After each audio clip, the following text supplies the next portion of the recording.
So this is the new OnePlus 5T, or rather, this is the box for the OnePlus 5T, which comes out just a few months after the OnePlus 5 was launched. Inside you'll get the usual OnePlus flavoured group of accessories and extras. There's the attractive thick red USB-C cable for delivering that tasty fast charging dash charge power, which comes via the included wall adapter. As usual, there are no headphones, but under the phone's cradle in a slim box you'll find a transparent silicone case. You'll also find the SIM ejector tool, which is probably the only thing that hasn't changed since the very first OnePlus One. There's the usual paperwork, including the quick start guide and safety instructions, and more importantly, stickers.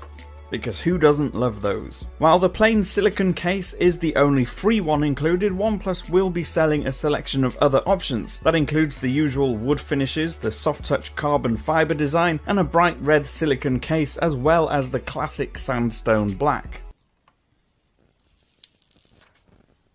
Looking at the phone, its aesthetics have stayed largely the same as before. The body is made from a solid piece of aluminium and finished in the midnight black colouring, complete with its anti-fingerprint properties. There's a dual camera and a dual LED flash, as well as a ceramic fingerprint sensor that's stupidly fast on the back. Now, this dual camera system is a 16 megapixel sensor and a 20 megapixel sensor similar to before, except this time the secondary 20 megapixel sensor has an f-stop 1.7 aperture lens for better low light performance. Now, the SIM tray and the power button sits on the right edge, while the Type-C port, loudspeaker and 3.5mm jack are on the bottom. The metal is curved towards the edges, like last time, to give it that really comfortable thin in-hand feel. And you'll find the volume rocker switch on the left edge with the alert slider. While it's similar to the OnePlus 5, there are some differences. That fingerprint sensor on the back for starters, and the dual camera housing is shaped differently. Interestingly, the new phone is ever so slightly longer and wider than the OnePlus 5. And of course, the reason the fingerprint sensor is on the back is because the biggest change has forced it. There's now a 6.01 inch 18:9 ratio screen on the front, and it's a bright 2160 by 1080p optic AMOLED panel that's full of colour and contrast. Now, this extra screen of course means there's not as much bezel on the top or the bottom.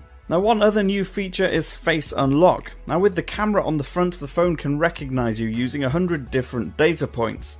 It's not as secure as using a fingerprint sensor, but it is fast and it's easy to set up. On the software side, it's Android Nougat based Oxygen OS with a couple of new home screen options alongside the previous settings. Inside, just like the OnePlus 5, it has a Snapdragon 835 processor, and you get either 6GB or 8GB of RAM, depending on whether you chose the 64 or the 128GB storage option. There's also the same 3300 mAh battery.